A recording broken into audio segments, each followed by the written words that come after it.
Now, as in the beginning, I belong to the front.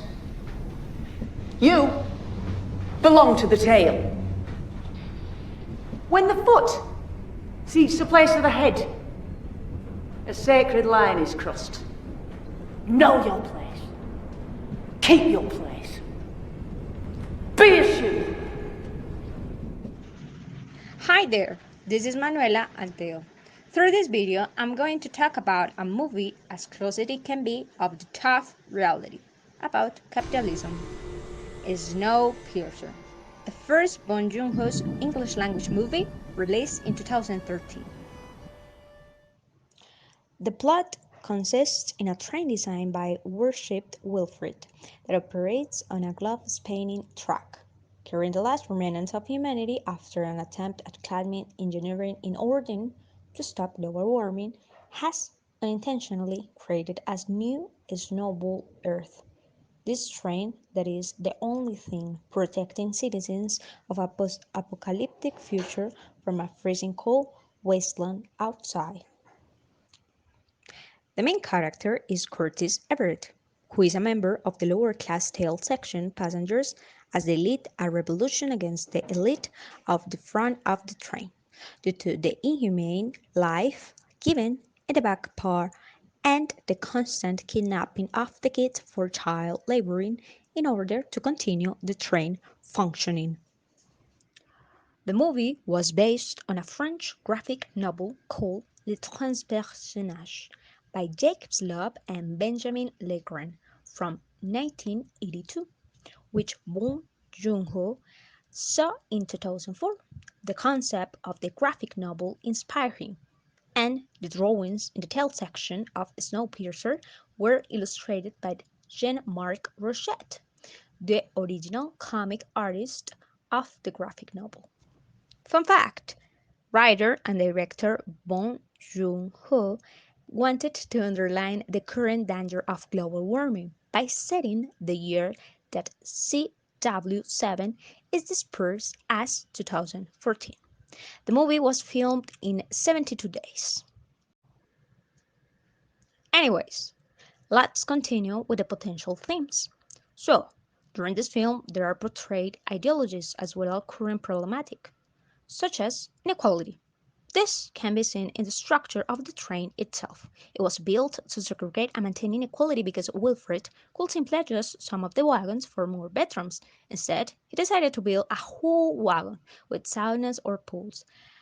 In some way, inequality was purposely created for the front part to impose themselves whenever it was necessary to obtain the kits needed for the correct functioning of the train. Another theme is the capitalist realism. This can be seen when the teacher and students sing the same song.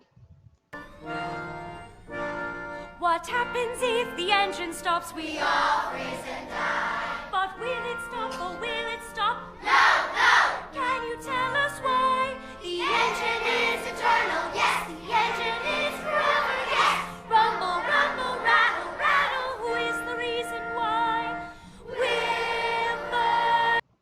So, as you heard, the train represents capitalism as the only way to survive. As Mark Fishers explained, is the widespread sense that not only is capitalism the only viable political and economical system, but also that it is now impossible or even to imagine a coherent alternative to it. The next one is necro-capitalism. This is reflected when people in the last wagon were conditioned to live in misery. Kids were kidnapped, and people were tortured by the officers who received indulgence by the front part for maintaining order. Necrocapitalism consists in violence and death in order to obtain wealth. The next one is necrofuturism. This is the main theme of the movie because it consists in the imagination of consequence of the perpetuation of extremely immoral practices of capitalism. Now, social class systems and hierarchy were easily spotted in the film because wagons represent social class. and the last part represented the most marginalized one, and the first wagons represented the most privileged one. It was also spotted the middle class in the film. Cannibalism was present in the first years of the train. People in the back parts of the train did not get any food. Hunger was making most of them cannibals. Segregation. This was easily spotted when people were divided and designated specific places depending on their boarding ticket. Finally, cultural hegemony. When the privileged kids were indoctrinated to see this train as their only survival chance without teaching them the reality of those in the back. This helped that most front wagon passengers didn't even know or ignore the inhumanity created for them to live humanly. Taking the themes portrayed in the film into consideration, I think the universe is still being an anthropomorphic guide.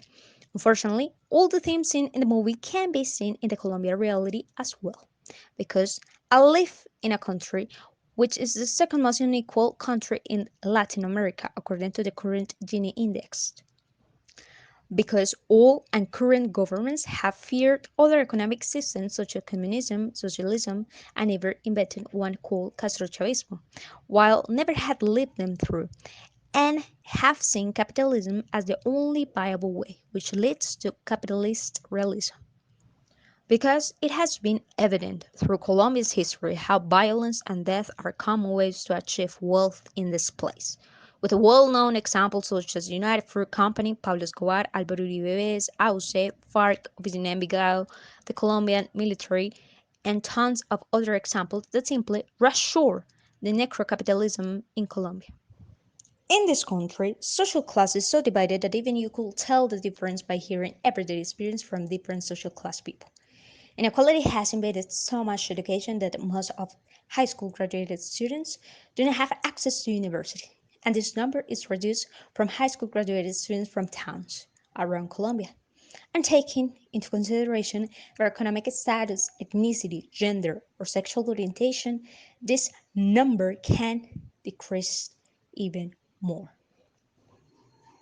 Quality of the current public high school Colombian education has such a gap that students from private school tend to get better grades and more opportunities to be in the universities, which helps to maintain the inequality circle. I was aware of this during my adolescence because I always knew how different my life would be after high school compared with some of my economically privileged classmates, and my only choice was to enter to a public university. But also, it's fundamental to acknowledge that I'm still more privileged than the majority of women at my age, middle class, light skin, heterosexual, able person, not so affected by army conflict, decent parents, city resident, and other factors. And finally, let's not forget that since the origins of education has been a segregating practice where only male aristocrats were educated, everybody who disrupted in any way with these two characteristics had to struggle to get access into it. So patriarchal ideology is still persists today, even in the most prestigious or inclusive universities.